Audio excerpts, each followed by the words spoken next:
One day I'm going to learn why the quality of these recordings have all of a sudden turned to crap, but today is not that day. I thought I had it solved when I coloured in the the Carve, turn proper Yorkshire then, the Carve drawing, but apparently not. Anyway, here's some actual footage of me getting really confused by a pattern on Baizhu's coat, only to find out that it was actually shadow. So I think that pretty much goes to show my artistic capabilities here. Okay, listen, it gets better in a minute because I figured it out. Do not let me forget next time. What I have to do is start recording with my phone horizontal and not vertical, and that's how I do it. So next time I go to do one of these videos, do not let me forget. I'm counting on you to tell me.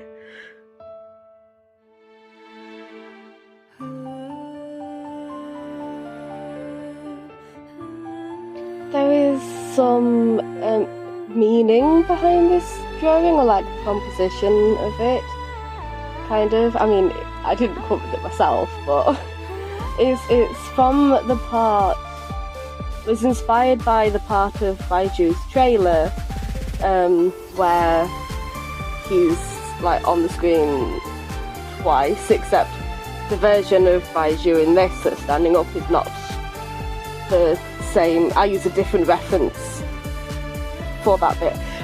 Essentially, I didn't script the explanation for this. I'm kind of trying to explain it as I go along, so bear with me. But it's supposed to symbolise, because I had a really honestly humiliating experience at a place called Port Merion due to my disability. So I had the overwhelming urge to try and to draw something to represent disability well, and I loved that part of the trailer because to me that represents it perfectly. That is, as in the part of you that maybe most people or everybody sees, and then the part of you that nobody sees and only you feel, and often gets overlooked, and only you can only really be vulnerable with people you really trust. So you kind of have to put on a front, one, kind of to protect yourself, but also because you can't spend your entire life going, ow, it hurts. Like, you have to, at a certain point, you kind of, I don't want to say get used to it, but it's what's normal to you. But the downside you have is that you look, or you might look perfectly fine and healthy and not in any pain at all, but you feel like your entire body is on fire.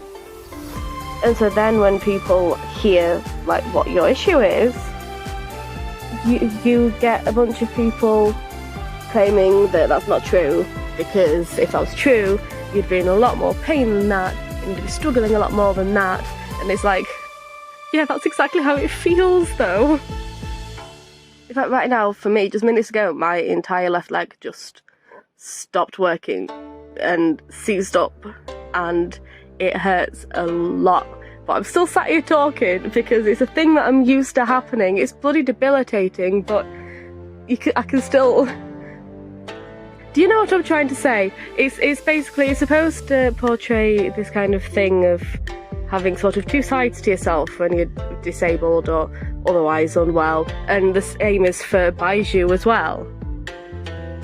It's meant to symbolise that just because we may look like we're getting on well, it doesn't mean that that's how it feels on the inside. Just because it looks like we're not in that much pain today doesn't mean we're not. It just means that we're having a pretty good time after hiding it.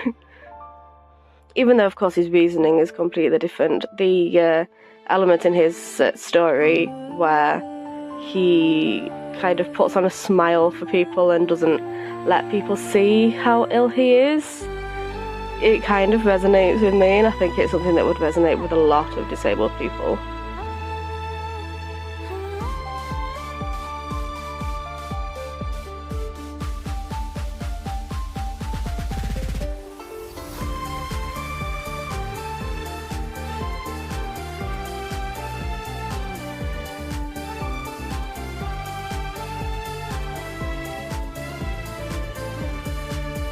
I am so proud of this. Oh my god, is this the best thing I've ever drawn in my life?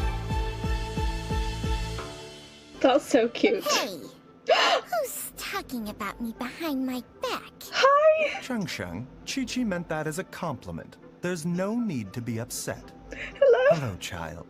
You mentioned that you were looking for the owner of Boo Boo Pharmacy. How might we be of service? Oh, he's so nice. You have a talking snake? Oh, are you Uncle Baizhu? Oh, Uncle Baizhu. he's cute.